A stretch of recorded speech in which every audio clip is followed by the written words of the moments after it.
been with Bealls for 33 years. I was the very first assistant manager for Bealls Outlet ever. And from my perspective, I didn't know that because I just needed the job. Less than a year out of college, I'm running 6 stores, thinking I know everything, but I learned very quickly I knew nothing. Stores, the team, they do everything. They are the face of Bealls. So my job is to support and help them. If I keep that mentality and that perspective, I think I'm going to be the most effective. Now that I'm working in Bealls, Florida too, the Bob being one Bealls, it was a big change for me because I had to come in and learn a lot of things. I unfortunately told my boss twice, don't promote me, because it's not the right thing for me personally. And it never affected my career growth. It's got to work both ways, right? It's got to work for Bealls and the person. Worst thing you can do is move someone and they'd be miserable.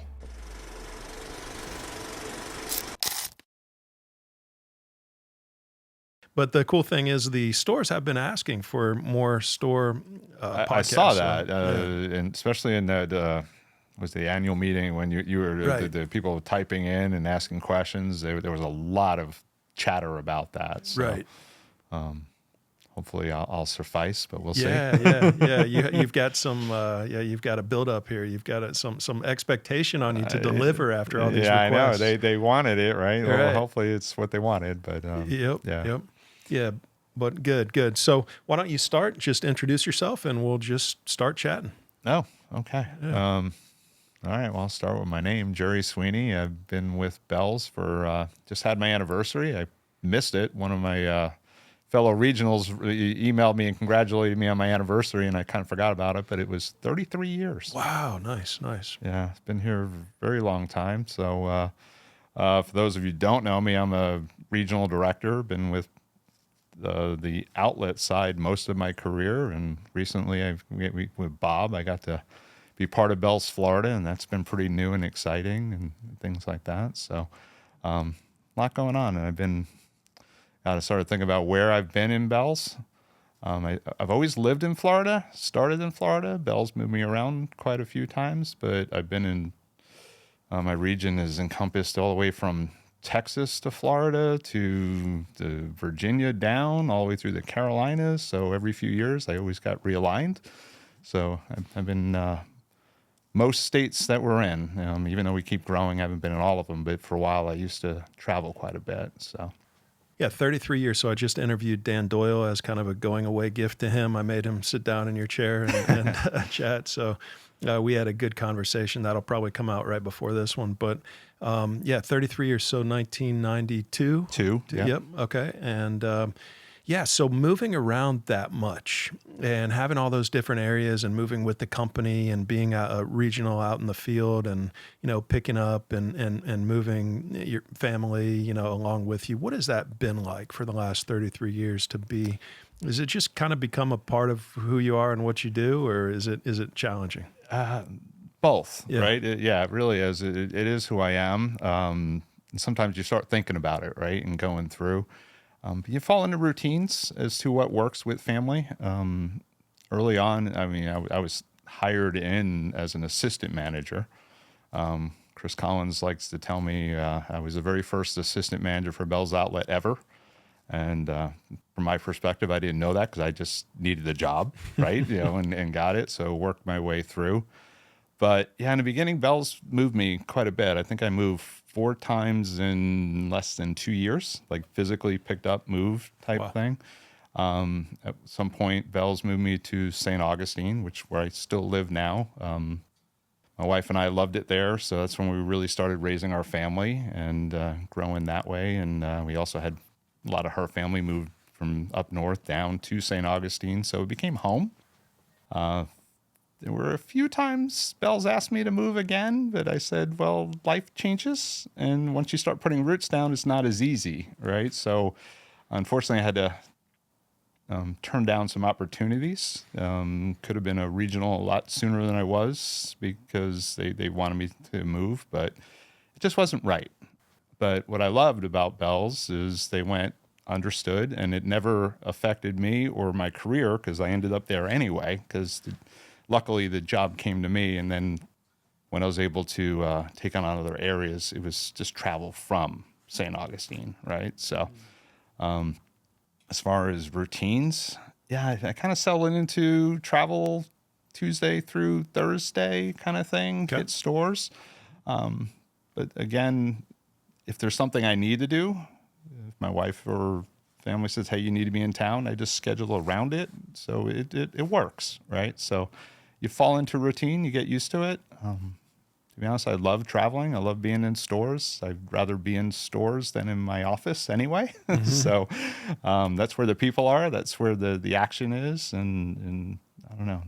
It's something about being in stores and traveling and meeting people. I just absolutely love it. So Yeah, that's awesome. That's awesome. Yeah, and good for you for setting that boundary. And I mean, kudos to Bealls, I guess, for giving the option, because a lot of companies don't give the option. You know, they're like, you're moving, and that can be very difficult and stressful for families. And so we, obviously, I know our leaders try to do that as much as possible, and can't always, but we, I think, try to. So. But good for you for making that choice, and then ultimately getting to where you wanted to be anyway.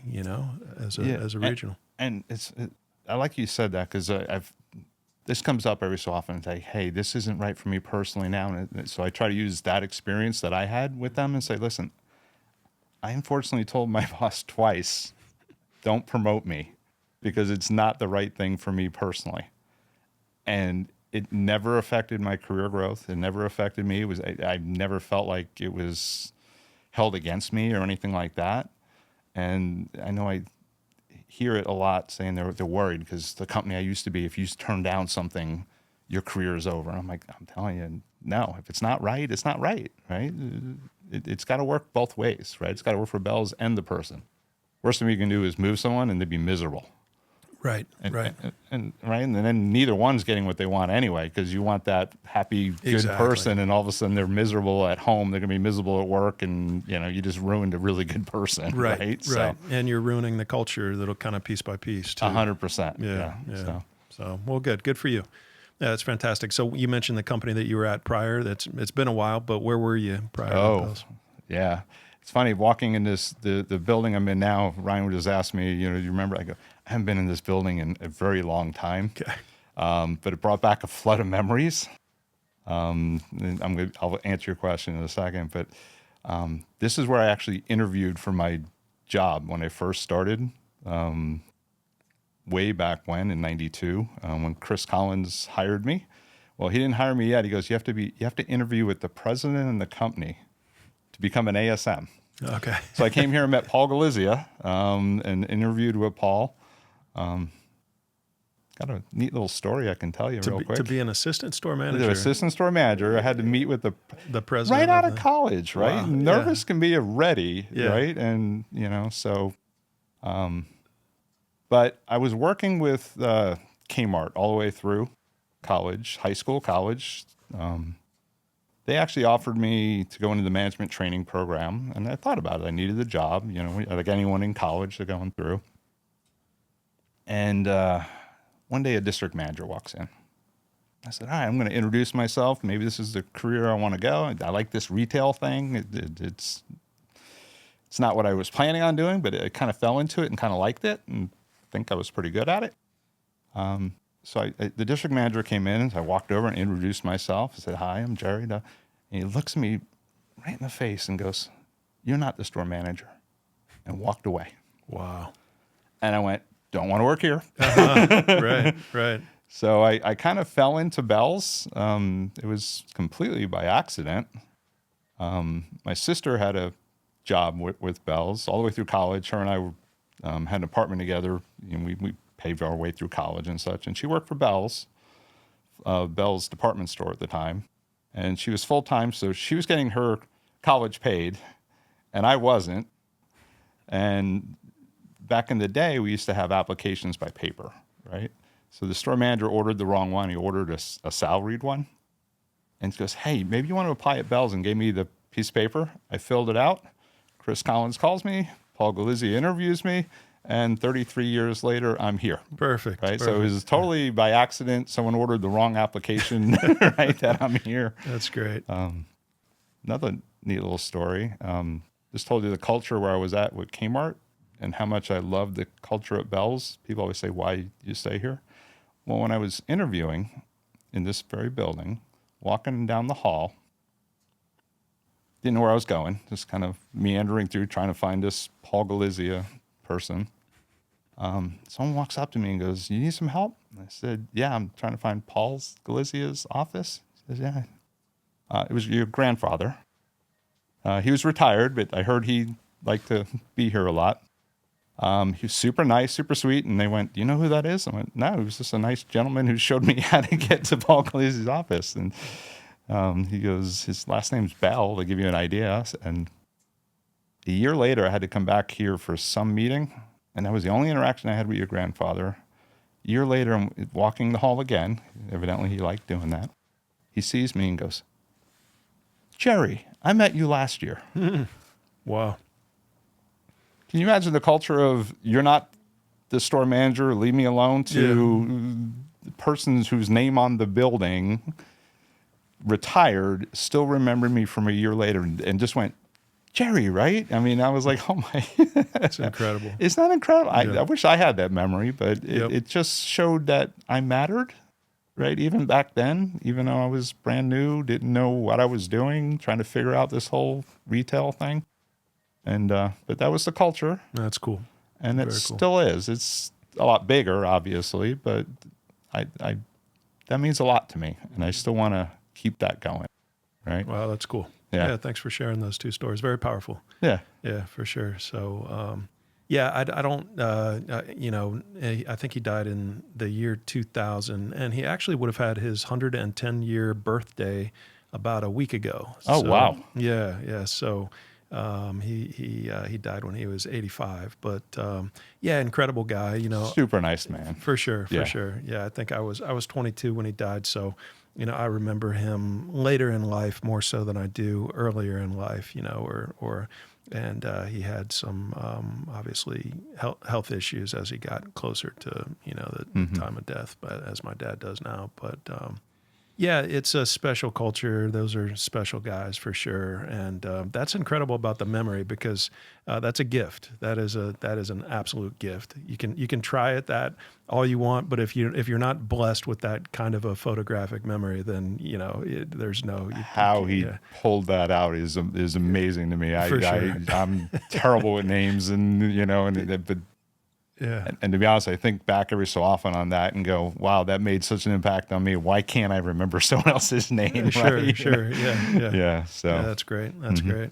Well, very cool. So what was it like in those early days for you from a company standpoint? Like how was it different than it is today? Oh, wow. Completely different. Try to explain it to some people who are like, "Oh, it must have changed." Well, it's drastically different. When I first started, to be honest, the Bealls outlet was still pretty new. And even all the training, there really was no official training. They gave me a book. I opened up the book, and it's all about Bealls department store because they didn't make one for the outlet yet. So it Started was in 87, I think, or 88 maybe officially. yes, 88. So it was 4 years old. There was, I don't know how many stores, 40, 50 stores. It wasn't a lot, right? But everyone that I work with came from the department store, moved over. So I was the first that came in, like, "Oh, remember working in the department?" I never worked in a department store. I only worked in the outlets, right? Outlet. Within, I don't know how long, say about 8 months, I was promoted to store manager. Store manager, though, back then, you didn't have a single store with one manager. I had 6 stores when I first got promoted. So less than a year out of college. I'm running 6 stores, thinking I know everything, but I learned very quickly I knew nothing, right? But what it really helped me with is learn how to work with my team and count on them and look for input. So I try to still instill that today where I'm like, "Hey, I'm not the expert. You guys are. Help me so I can help you." And I had supervisors back then that were like, "Oh my God, you should be running the store. You're doing this, this, and this." And I would help them and grow, and I would try to develop them. But at the same time, I think they were teaching me just as much as I was teaching them. right? Because they were physically doing it, and they would say, here's the issue. I'm like, okay, well, should we try this? Should we try that? So there's a lot more hands-on back then, right? Because we were writing the playbook, right? To be honest with you, and over the years, did we make mistakes? Absolutely. Did we learn from them? The good news, yes, right? So they weren't mistakes. Yeah, so yeah, it was a good learning tool, Yeah. right? So I learned a lot and humbled myself a lot going, I don't know everything. And to this day, I'm like, I really don't. I have some experience. I'm going to help you with things, but when there's things that come up from the stores or my store managers or even the associates, whoever it is, it's like, all right, what's the issue? What's causing the problem, and how can I help you? Right? So if I keep thinking that way, my job is to help people. The stores, the team, they do everything, right? Physical, and they're with the guests, they're in, day out. They are the face of Bealls. So my job is to support and help them. If I keep that mentality and that perspective, I think I'm going to be the most effective, right? So I try to do that all the time. I talk to every associate I can, every supervisor, every manager. How's it going? And if I get the blank, oh, everything's great. Well, that doesn't help anything. No, honestly, tell me what's wrong or what's working, right? Either one, and then I can go back and be the voice of. And so how do you encourage that kind of open communication and dialogue to when you get a response like that? Oh, everything's great. How do you kind of take that next step to double click and kind of get to really what's going on? I'm pretty direct. I'll just go right up to him and say, everything I just said, I'll say, listen, I can't help you unless you tell me the truth, right? I don't want this canned answer. I don't want this. If it's great and it really is, tell me why and how we can keep improving that. But it's never perfect, right? So tell me what's wrong. So it normally takes a little getting to know me where like, oh, he's serious. I'm like, yeah. No, I can't help you unless you tell me what's wrong, right? I really want to know. You really do want to help, and not everybody probably has that type of passion and connectivity with people and true desire to make things better. So that's also a very strong gift and a skill that probably not everybody's used to, candidly, from a somebody that they're managed by. Well, thank you for that. It's just from being self-aware. I'm around such smart, talented, caring people, right? And we truly have that in our company. We have so many people who are so good at their job and have ideas. So why aren't we listening to them, right? And the best answers I get is from somebody, right? I'm like, oh my God, I just was at such and such store and talked to so-and-so and you know what she said? Right? And I come back and go, we're right. We're telling him to do this, but it really should be doing that. Right? And then my role is to be the advocate for them, right? And help them. Right. So. Right. Yeah. So, I mean, throughout history, you're going to have situations and times with things changing and things coming up where there has to be a collaborative team effort. That information has to get from the stores to corporate. Like you said, we have to listen to them in order to, and to you guys, like I have to listen to you, Gil has to listen to you, Tian has to listen to you to make sure that everything is running as smoothly as possible and that we're here listening to you to be able to support the stores. I mean, that's critical for the business to run efficiently and effectively and for, associates in the store to be able to do their job, and to provide the best guest service and the best experience, possible for the guests. So are there things that you still see today? Why don't we solve some problems here? Wasn't ready for that, but okay. Yeah. Are there things that you still see today that you're like, hey, we might as well, we're sitting in here in the office, we might as well have a business meeting and figure some stuff out. So are there things still that you're like, we're not doing a good enough job supporting the stores with? Well, here, I guess what's coming to mind is now that I'm working in Bealls, Florida too. The Bob being one Bealls, it was a big change for me because I had to come in and learn a lot of things, right? So I think the Bealls Florida team are finally used to me now because all they did was ask questions. They would say, like, why do we do this? Do we like doing this? Is it helpful, right? So to be honest, as it's coming up, I've been bubbling up and going through. There was, now I'm getting to minutia, like ticketing issues and problems and things like that.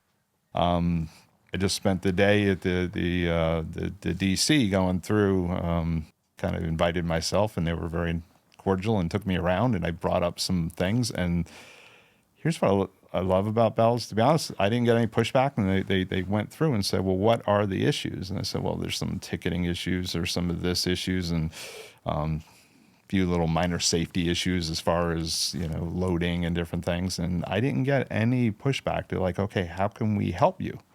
So I guess you're asking a question to help. But I'm pretty straightforward. If I know someone I need help, I kind of go right to the source. 33 years, I got lots of friends, right, in different areas, and say, hey, I know you might not completely do this, but can you help me? And I kind of work behind the scenes and do that. I do know incorporating Bealls and Bealls Florida, right, I came in and I was trying to figure out Bealls Florida a little bit and understand why they do things. And they've been through a lot of change. Yeah. Right? A lot of change. Yeah. And and they immediately looked at me and goes, all right, what do you want? How do you want it? And I'm like, it's not about me, right? My role is to help bring in off price and understand what the difference is. Their role, I go, you have to teach me why we do things, right? I'm like, why is that there? Why is this here? Why is this? And go through. And they're the ones been bubbling up issues and things that were not completely right. Example, like tagging the shoes, right? I forget what those little tags are called, the EFT, PFT. EAS? No, the price, the actual price plastic thing. There's a PFT, something like that? Probably. Something, I don't know. I'm terrible. Acronyms. They laugh at me. Yeah, there's tons of acronyms. I'm Yeah, like, so the little plastic tag. I go, do we like those? I'm like, oh, there's so much work, there's so much payroll, there's so much this. And I go, then why are we doing it? Well, we've always done it. Okay.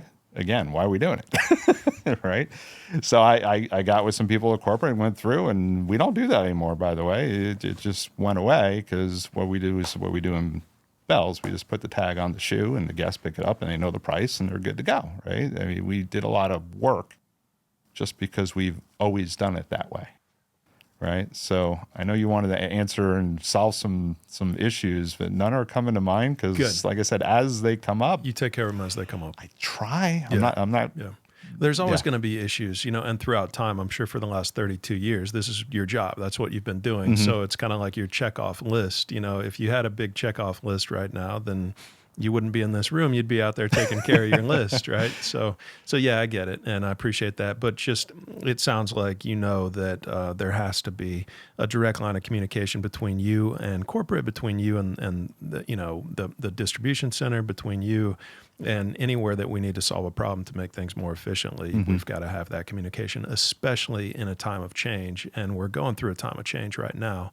In a significant way, especially with the Bealls Florida business and becoming one Bealls and kind of that whole merge in that initiative. So anytime there's change, there's going to be more things that unintended consequences, things that you can't predict everything that happens everywhere based on something that you change. And so that's where someone at a store level looks at whatever that impact of that change is, and they say, well, this doesn't work anymore. I've got to figure out a different process for this. I need a new tag for this. I need, whatever it is. And then that has to be communicated back to us so that it's a good give and take relationship and great open communication. And if there's fear that exists within that connection anywhere, then there's less likelihood that communication is going to be transparently communicated. So, I think that gets back to culture and to the way that we carry ourselves and the type of atmosphere that we want to create. Imagine somebody walking up to somebody and saying, "You're not the store manager," and then just walking away in our company. I mean, that creates an environment of superiority and fear. It's all ego, of course. I mean, but it can create a culture of fear. And if you have that within the organization, then of course nobody's going to approach that guy and tell him what's wrong. Nobody's going to talk to that guy. Nobody's Right. going to explain the issues and the problems that are happening. So it's a whole. It's all connected. It all is a huge part of the reason why we have to treat people, like we would want to be treated if we want to be successful here. And why wouldn't we? Why wouldn't we treat people with respect and dignity? And but it's just accretive to getting things done that we want to get done, and a great guest experience. And it of course transfers to the guest from the associates directly. If they have people talking to them negatively or talking down to them, they're not going to talk to the guest, in a way that we would want them to talk to the Who wants guest. to live in fear almost, right? Yeah, Of, retaliation or intimidation or anything like that, right? Right. Respect, Right, right? I mean, right. it's just people. Everyone's trying to do the best job they can, Yes, right? exactly. And if you come in and treat someone, like you're not the manager, I mean, I couldn't get out of that place quick enough, right? And right. I was Right. at one point even thought maybe this is the right place. And it's like, oh no, it's not. Yeah. One thing I want to bring up, we talk about Bob being one Bealls, and there's a lot of,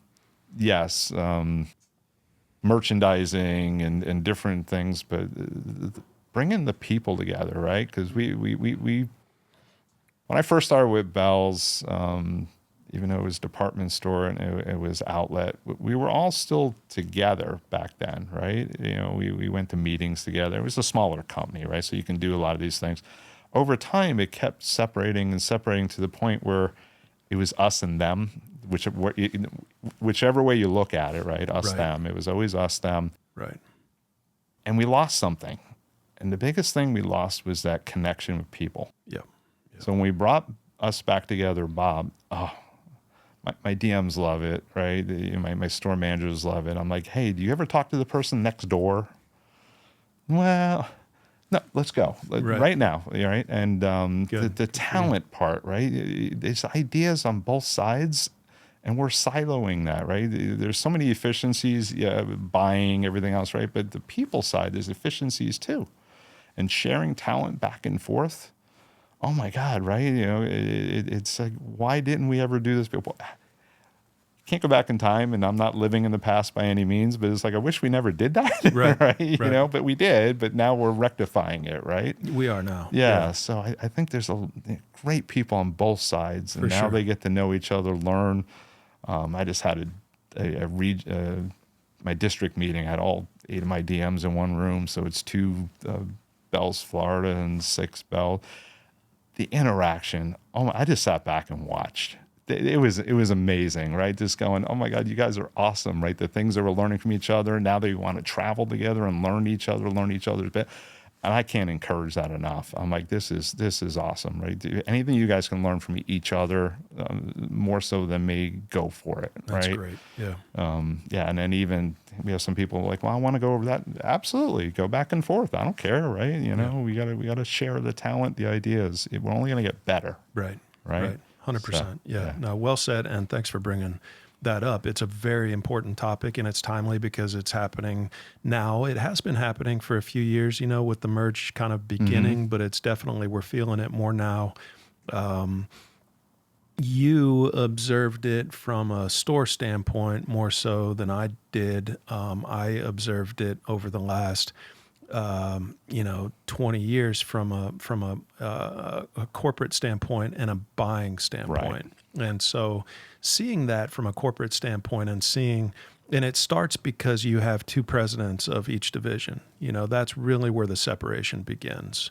When you have 2 people at the same level, one operating one division, one operating the other division, there is competitiveness and there is a lack of, unless you get 2 people that really love each other and want to work together, but then you still, underneath those presidents, you still have separate marketing, you have separate buying, you have separate planning and allocation, you have everything, separate distribution centers, separate stores. So everything is separated. And so what that does is it leads to a sense of separateness. It leads to, we're competitors. We're not one. And so we're not going to share with each other. We're not going to talk to each other because if I give this person information, they're going to beat me. They're going to do better than me. And so I'm observing this Right. and like from a family standpoint and being like, what is going on here? This place is insane. Like we're literally splitting each other up and competing with each other. And so for 15 years when I worked here, coming up in the organization, I knew that if I ever got the opportunity to take over the business, that when I did that would be the number one, kind of goal would be to bring the company back together. And so that's what I've been able to do for the last, 6 years. And, it was crazy because you go to market with the merchants and I would bounce back and forth. I would be a Bealls, Florida merchant for a couple of years. And then I was a Bealls outlet merchant for a couple of years. And the way that, they get very comfortable with me being there and I'm comfortable being there, and everybody's just, speaking their mind, but and then we would get to market and somebody, whichever division I was in, it doesn't matter, would say, well, you can't sell the other division. They would tell the vendor, you can't sell, they might be talking to Nike, Right. You can't sell Bealls Outlet Nike, or you can't sell Bealls Florida Nike, or whatever it was. And it's like, oh my God, like we're doing that to ourselves. Like this is in a couple of cases, it was the president of the organization that was saying that to the vendor community. And so word spreads throughout the vendor community. So we're limiting ourselves, from a total company standpoint. And it's like, okay, this has to be fixed. Like we have to fix this. And so that was really, I think, one of the most important things coming up in the organization and learning from the inside, from the ground level, was seeing that dichotomy, like seeing that that separateness and that competitiveness that existed within our own organization. And you saw it at the retreats when I was fortunate enough to be able to attend the executive retreats, and the presidents would kind of, they weren't best friends. They would bicker back and forth, and they would argue for, what their share of corporate overhead should be, and logistics overhead, and all of the things. And it was like, we can get rid of all that. Like we shouldn't be spending our time on this kind of nonsense. Right. Like we should be spending our time on how do we grow as a total, company. So I appreciate you bringing it up, because it is, I think, it's necessary to come together and to not have division from within an organization. We've got to recognize that we're here to help each other. We're here to grow together. We're all a part of the same team, and we're going to, be successful together, and we can focus on competition that's out there, but the competition isn't inside. It shouldn't be us, right? We shouldn't, Right. The us, them thing I said earlier, right? That no, it's us. It's all of us, right? And yeah, it's interesting because I've never been a buyer or anything like that, but I'm talking with Tian and going through, and she used to tell me exactly. It was like, oh, this is crazy. On this side they're doing this and this, and then when she was doing both, she's like, why are we competing against ourselves? Right. This makes no sense at all. No right? sense. Yeah. So well, we're in a better place now, and we're going to continue to get into a better place and continue to lean on and leverage those partnerships that we have across, the banners, the store names, regardless of what the store name is. We're a part of Bealls Inc. We're all members of Bealls Inc. Yeah. Well, it's funny. Why compete? One succeeding, the other succeeding, right? We got to complement each other, not compete. Right. Yeah. Right. So. Yeah, exactly. So, well, good. Yeah. I mean, what do you see right now, maybe as some of your biggest kind of challenges, or the biggest things that you're working on from your job in order to kind of strengthen the company and make it better? It's all about people, right? And I said earlier about how I was like very proud of my DMs for working together. Got to keep building that, right? Because there's still some. Everyone's been very receptive, but after so many years of being separate, we got to keep relying on. So I got to keep working with the talent. Succession planning, right? Because we're going to keep growing. I challenged everyone, because my area now, I have Florida, and the half of Florida for both banners. I said, Florida historically has always been the backbone of the company, right? We have approximately half the stores here, right? If we're going to keep growing outside, right, and that's where all the growth is going to be, we got to do our part, right? And that means getting people ready that when a new district, a new region opens, and we're going to new states and things like that. You don't want to have all these people who's never heard of Bealls running the company. You got to keep the culture and that we owe. So I'm trying to build that as what we do, trying to say, hey, Florida's a great place to live. I love living here myself, but there's got to be someone who wants to grow and is willing to change and go somewhere else. And if we keep getting them ready, we could be the feeder, and we should be the feeder. If we're half the company, we should be able to feed these new markets, right? And if they already know the culture, they know Bealls, when they go to a new area, they just got to learn the new area, right? So there's different thoughts on that. It's like, well, they know the local market. Like, yeah, but can you imagine coming in and say, I got to build a culture for Bealls when I don't even know the culture myself?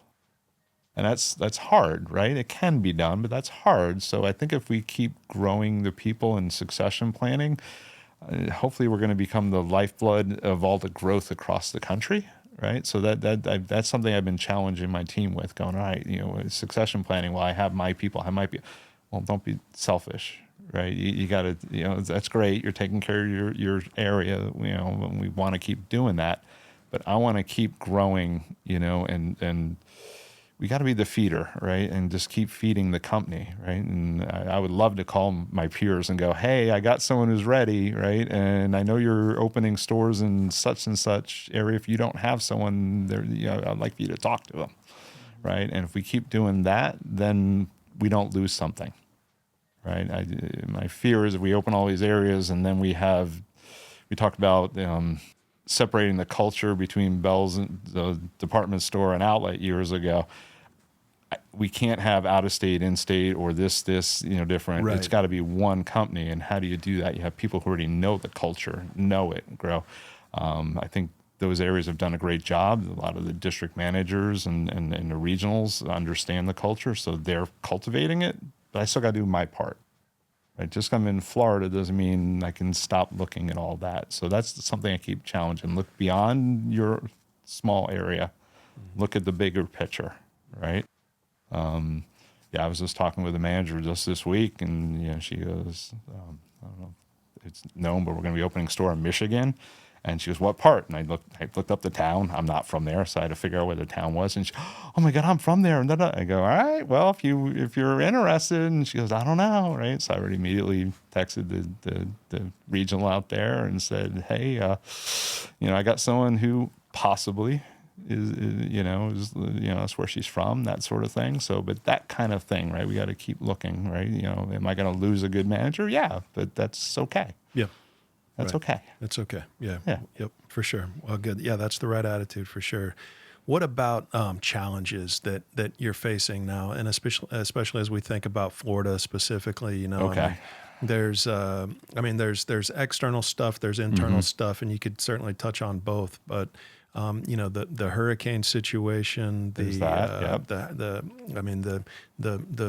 snowbirds kind of moving out of the state and migrating, and you've got a lot of new people that don't really know us moving into the state. You've got inflation, you've got high cost of insurance on houses now due to the hurricanes. I mean, that just continues to grow and grow and grow. Like, what are kind of some of those either internal or external challenges that you're working on right now? Yeah, there's a lot, right? Yeah.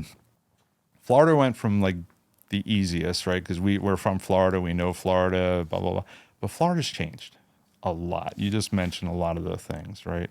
So when I'm challenging my team, well, I know this story. It's always been this. We've always done this. Our guests were always this. It was snowbirds. It was traditional, right? Retirees, right? Well, it's changed. Families moved in.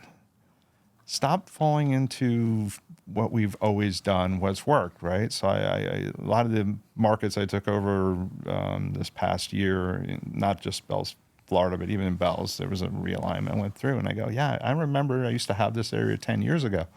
And I'm walking in, and the stores look like 10 years ago because we're doing the same thing we did last year.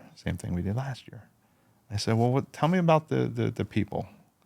Oh, I see a lot more families and such. I go, well, why aren't we going after the kids market? Why aren't we going after young men's junior? Right. The demographics change. Why aren't we changing? So I keep challenging, going, I don't want status quo. and I don't want change for change either, but if it's logical and makes sense, why aren't we going after who's here now, not what was here or what we used to be successful and we did this. Great. Right. We're not there anymore, right? Right. Right. So we really got to keep going through and looking at each store, right? And it's store specific too, right? Because like, well, the store that's 5 miles down the road, 10 miles, they have this kind of guest. Okay. That store, I'll worry about it when we're there. We're at this one now. Why aren't we looking at this one to match who's here now? Hurricanes, yeah, there's some areas that are still devastated and coming back from the ones from last year, right? And going through and you hear, well, we always had the snowbirds come back. We had the Canadians come back. We had this. You hear had, that's past tense.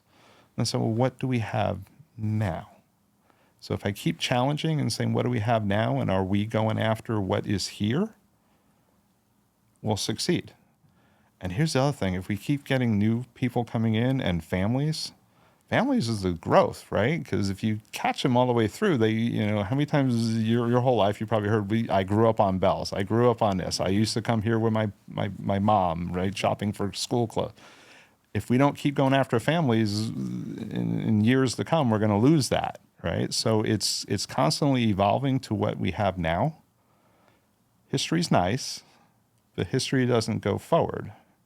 So I'm worried about now and forward, right? So the challenge is looking at what the demographics are and not where it was. I know where it was. I was around then.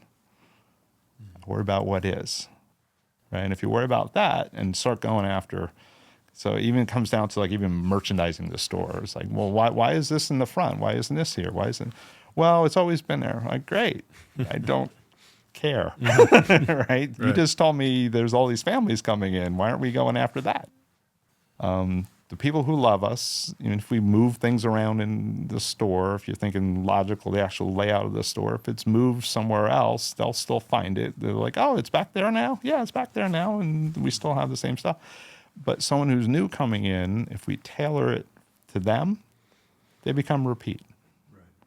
That's what we need, right? And you got to build it. And that goes for Bealls, Florida. Doesn't matter which. Those are basic fundamentals to merchandising, right? For sure. You sell to who are coming in now. Yeah, you got to build it, and it takes some time. And the merchants have a lot to do with it, for sure. The product that they're picking, the brands that they're buying. Some of the brands are awesome. Aren't they're doing some great things. They are. Yeah. I think that's just going to be a huge benefit of this becoming one Bealls is the brand influence and the brand changes that we're going to see, and the value, of course, but and how fast and how quickly they're going to be bringing in new receipts. I think it's going to be really, really the choice. It's going to be a different shopping experience than it was in the past, and we will be able to connect with those families in an easier, quicker, faster way than we had in the past. But we've got to have the merchants doing it. We've got to have the planners doing it. They've got to get you the goods, and you can for sure bring it to the front.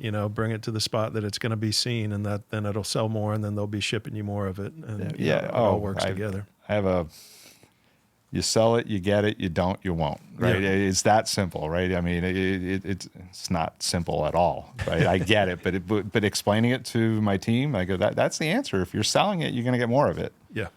I guarantee you the buyers are happy to buy more. I'm sure the planners are happy to, turn it quicker, right? Everything else.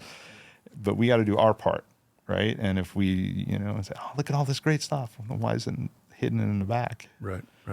Well, yeah, for sure. So that's a big change for sure. Is that new guest that we're getting and kind of the changes that we see in Florida. You've got to look at it as an opportunity, not because oh my God, well, all right, well, who do we have? We got all these new people moving in who don't know us. Oh, great, there's your opportunity. Yeah, but we used to have. Yep. Okay, we did. Yeah. They're not here anymore. Right. I can't make them move back. Right. Right.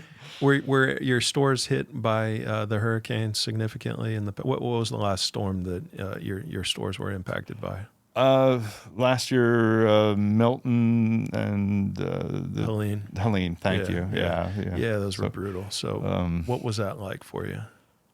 Oh, closing all the stores? Yeah, closing and just managing people through that whole process. My God. I unfortunately have become really good at closing stores. I don't want to ever use this skill ever again. Right. I would be in heaven if I don't have to. Well, you didn't this year. I know, fingers Knock on wood. crossed. It's not quite I over, keep saying it, and but- everyone's getting mad at me. I was like, don't say it yet. I'm like, well, There's nothing on the radar I right finally now. anniversary, zeros. I've never got to do that because every time I think I'm going to anniversary another year and another storm. Right. Our focus, I think, is the right thing, right? We got to make sure that people are taken care of, right? It's going through. I know that's changed a lot over the years because, to be honest, sometimes I get pushback from the stores going, "Can't we stay open?" And it's like, no, I want you to take care of your family. I want to make sure you're okay. The store will reopen. We're okay. Right, but it's but are you sure? No, there's a lot. Right? I mean, unfortunately for us in Florida, is something we have to live with. Right, we know that if it's coming, you got to protect your house, you got to protect your family, you got to figure out where you're going. I mean, there's so much running through your head. Right. And the other it's part, not just the store manager. Maybe the store manager's fine. Maybe they've got a great plan. But if the store's open, then there's 20 other people that are kind of forced to be there. Right. And maybe they don't have those same, situation where everything's, gonna be fine and is all planned for and taken care of. So yeah, we got to be thinking about everybody within that everything, right? environment. And it's not quick and easy, right? Right. You have a family, you got to figure out where you're going, pack up, you got to secure your home. I mean, there's so many things running through their head. Oh yeah, I got to go to work. What? It doesn't fit who we are, right? No. On the other side, if people start going to the economics, I go, well, who's shopping anyway, right? Who's shopping anyway? Yeah, exactly. Yeah, so And it's those dollars don't matter. Yeah. I mean, what matters is that people get a chance to take care of their family and get 100%. safe. And in a lot of cases, people don't even know. People are busy. People have lives. They don't know exactly what the latest is on the storm, where it's going to be going, how it might change direction, what the wind surge is.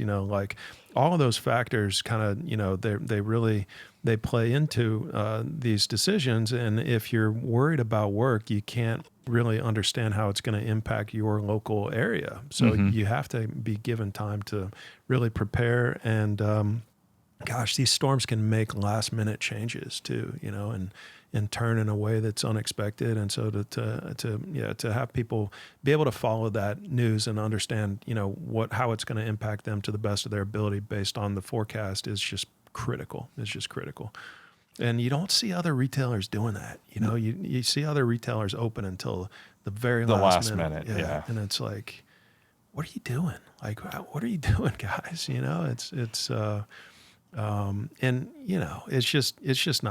just not worth it for anybody. Imagine losing somebody or losing some employee, or whatever, because they didn't have a chance to prepare. To be honest, I don't want to imagine that because that's horrible, right? Right. But I get it. One thing, the other part is you didn't hit upon, when a storm's over, we make sure we contact and get in touch with every single employee in every single store to make sure they're okay. Yeah. Right? I don't know any company that does that, to be honest with you. I mean, and we put things in place. We have store man, we have everyone double checking. Loss prevention calling. We have anyone in the world, hey, are they okay? And until we hear everyone is fine, that I still remember that feeling. And like every one of my employees are accounted for, and they're okay. Right. Well, how's the store? I don't know. My people are okay, right? The store's still there, right? Yeah. We'll figure that part out, right? So, Yep. So that's something I talk to a lot of people in other companies and different things, and I say that, and they're like, "You guys do what?" And I'm like, "Yeah, no, we can't until we get every single employee in every building. We're not done." Right. Love it. Well, good. Yeah, love it. Love where your focus is. Love where your energy is. You've talked a lot about focusing on the present and what are guests doing now, as opposed to focusing on the past and where we used to be. What about the future? What do you see for upcoming in terms of kind of like the next few years?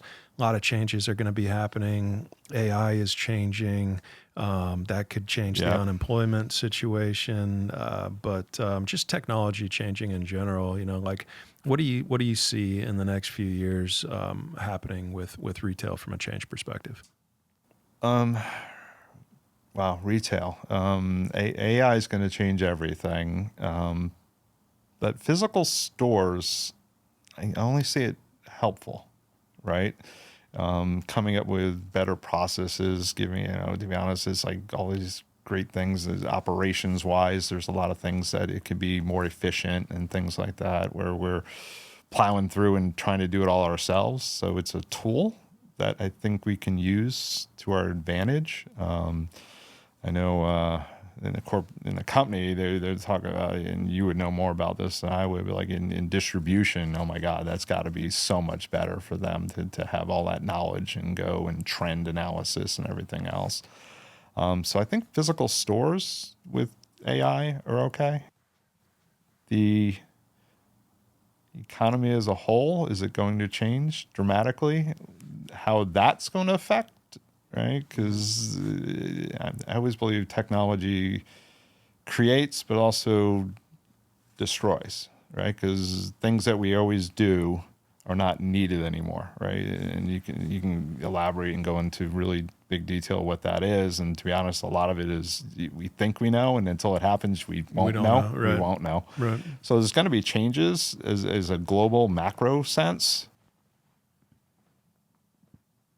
Micro for Bealls, people still need to buy stuff, right? And buy clothing and things. So I think we're good that way. So is it going to be here? Yes. Can we use it for advantage for this? What is it going to be macro for the whole economy as a whole?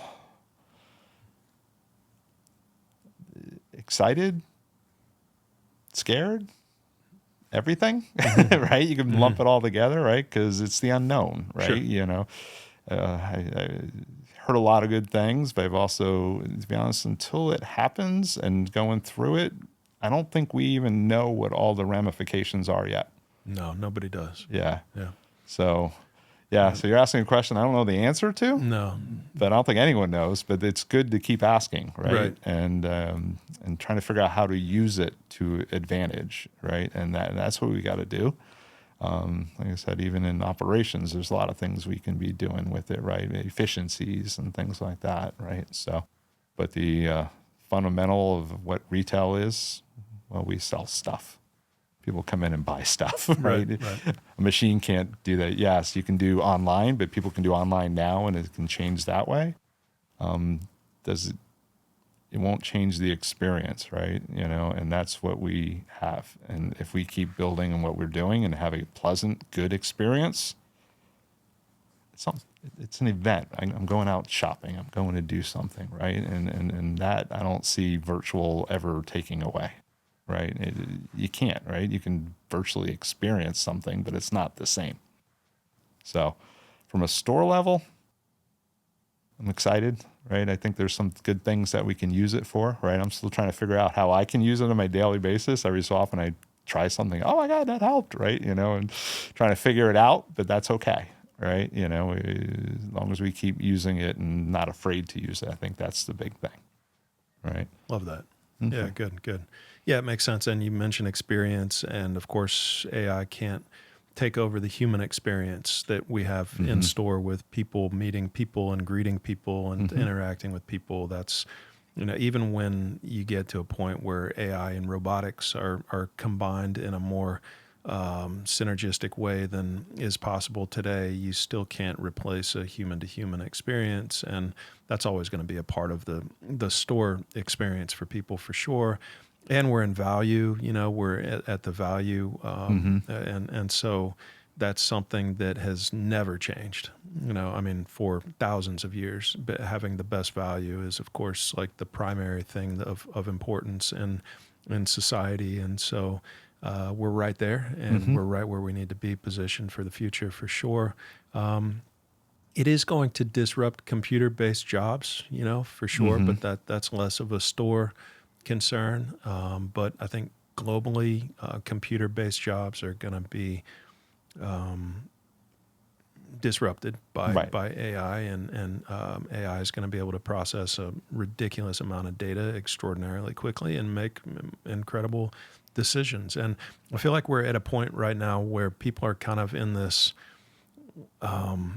doubting phase of what AI is going to really do and change about things, because they're tinkering with large language models, the current technology for AI right now, and maybe it's not perfect and maybe it's not giving them perfect answers, but people don't really understand what's coming in terms of next for AI with artificial general intelligence, AGI, and then artificial superintelligence with ASI, and just how revolutionarily game-changing that's going to be for everything, because then it starts to learn from itself and build upon itself, and it's growing within itself. I mean, it's learning from itself, and so the rate of growth goes like this to parabolic. Right. And then all of a sudden, everybody on their phone has not only the smartest human being on the planet and the most knowledgeable human being, but the smartest collective intelligence that exists on the planet, smarter than not only one human being, but eventually smarter than the collective intelligence of all of humanity.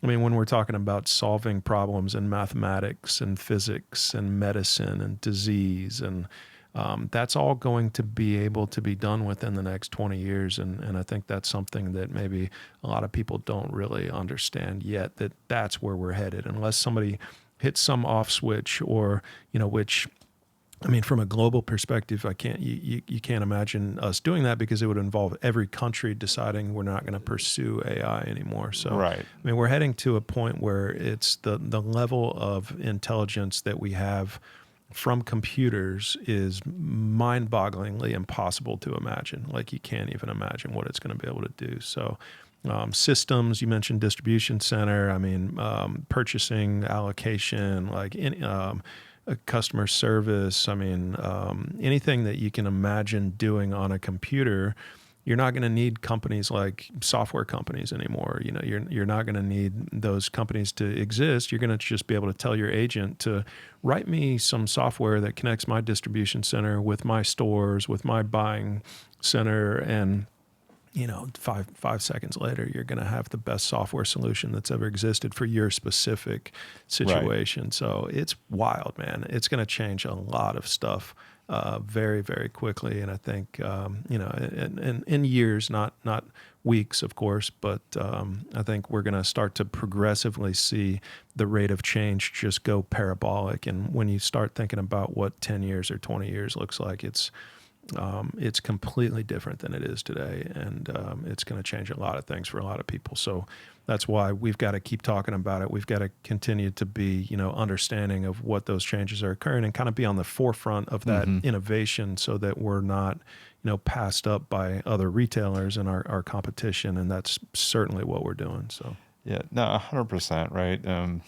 Anytime there's new technology, you can do different things. Or you can be afraid of it and not use it, and then what happens? You're behind. yeah, And to be honest, what happens? You're not around anymore, right? Right. Because someone who embraced it moved on. So we have to definitely embrace it, use it, try to figure out what that is. Some of it we know what it can do. Predicting the future and the ramifications of what every new technology does, you don't know until you start seeing it. But once you start seeing it and going, hey, it's going off in this path, you got to follow, right? And go through. So long as you go in with open mind and go, hey, it's a tool. It's the most advanced tool ever, but it's still a tool, right? And how you embrace it and use it, not be afraid of it, then you're okay, right? So, yeah. Every revolutionary new thing that came out, the automobile, whatever, right? It changed. No one ever anticipated all of the changes. They saw some of them, right? The obvious ones. The others is like, okay, now that we know it's going this path, what are we going to do with that? They're the ones who succeed. For sure. Yeah. For sure. Well, good. Maybe last thing, what have we just had the annual end of year review process and cycle of connecting with associates and our direct reports and whatnot. I guess I'm curious, kind of, we didn't really incorporate practices into this year's end of year review cycle, Right. and that'll be kind of more of a, we'll see how that kind of plays itself out go forward. But how did that process go for you this year? And maybe a two-part question: what have the practices kind of for you? What kind of an impact have they made for you? Kind Okay. of personally or professionally. All right. Two different things here. All right. As far as the review, to be honest, it's the last of the way we've always kind of done it, Yeah. but also introducing what's coming, right? And having conversations with everyone. So we kind of teased it a little bit, showed them what it's going to look like, but we couldn't just through mid-year say, hey, we're going to change everything that we told you we're getting reviewed on, right? So it was kind of the last of what we've always done. Well, relatively always. But also introducing what it's going to look like and talking about that. So we got to get everyone used to what it's going to be now, as opposed to what it was. And especially for people who've been around a long time, I think it's going to be a little, I don't want to say hard, but it's going to be a little trying to get them out of their ways of, my review always was, here's this number. It's always metric based, blah, blah, blah, blah. Well, metrics are important, but it's also now people and a little more deeper as far as, how they interact and how they are with the culture and everything else and with the practices and things. So it's going to be a little bit of a change going forward, but I think we are introducing it and kind of spoon feeding it a little bit. So when it actually happens, it's going to be like, oh, this is what you've told us all along, right?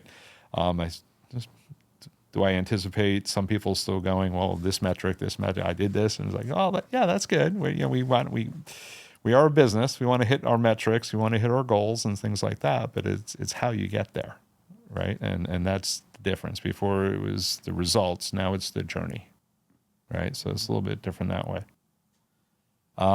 Question about how the practices and things have influenced me. I know I said, I don't know if you remember this, there was a meeting you and I were at, and I said, I watch these podcasts and it affects and changes so many people's lives dramatically personally.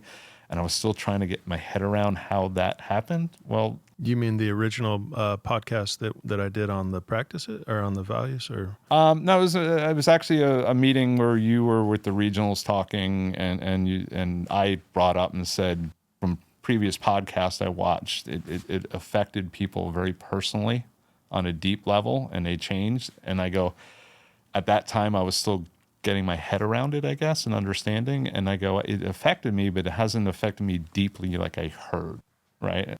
So there was just a difference how I was getting it and others. And I was trying to figure out why it didn't affect me as much as it did others. Well, the more books I read, the more understanding, and the more I go through, I really is changing me, right? Because it makes me think more, right, about the way I act or talk, or more importantly, how I think, right? If something comes up in my head where there's any judgment or something before, I'd be like, well, why? And I go, well, now I'm going, why do I even have that judgment?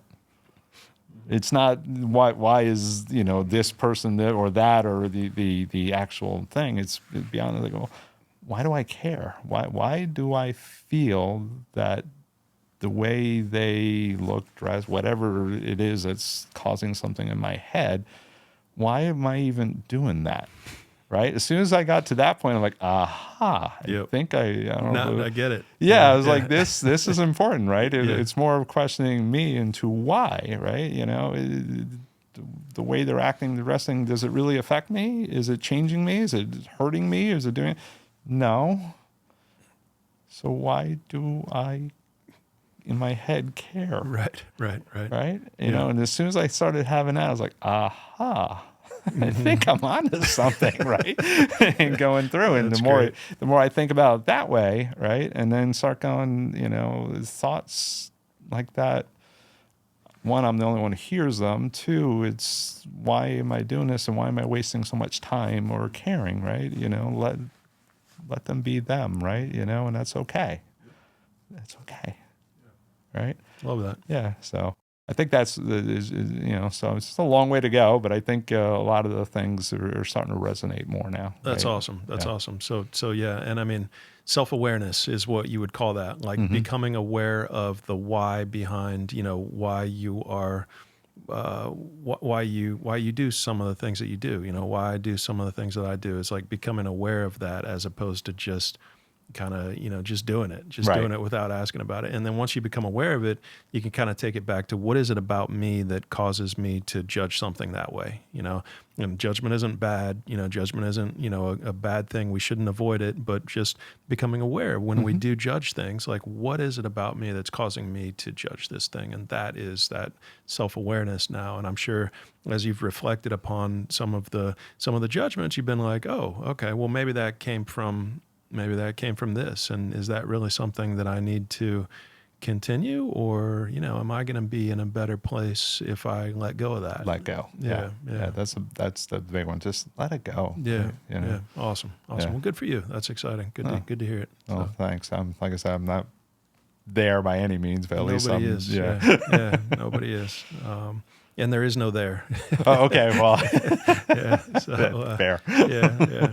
Well, good, man. Did we miss anything? This has been a great conversation. No, it was really nice. Yeah, I'm not gonna lie, I had a little anxiety before, but you made it very, very easy. So thank you for that. And hopefully I brought something where it's worth people listening to, right? And Absolutely. going through. But no, I appreciate it, and thank you.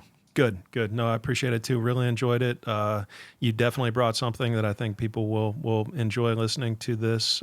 There's a lot in here that I enjoyed personally, so I know others are going to enjoy it. And this is a great episode. So thank you for coming on and being vulnerable and speaking your mind and speaking your heart. I really appreciate it. And thank you for the job that you're doing for Bealls too, and the impact that you're having on people's lives. So it's important work. You got a lot of people that are, A lot of people. So that's a big responsibility, but the more authentic you can be, the more, you can show up and just be real with people and, be yourself, the better. So, I appreciate your service to Bealls and the job that you're doing for us. So thank you. Well, thank you. And I only know how to be me, so this is who I am, and Right. But very appreciative to you, your family, right? Three I met, your third generation that I met over the years and such, and I made the right choice coming here 33 years ago. So Awesome. Well, we will wrap it with that. Thanks very much, Jerry. all right, thanks, Matt. Yep.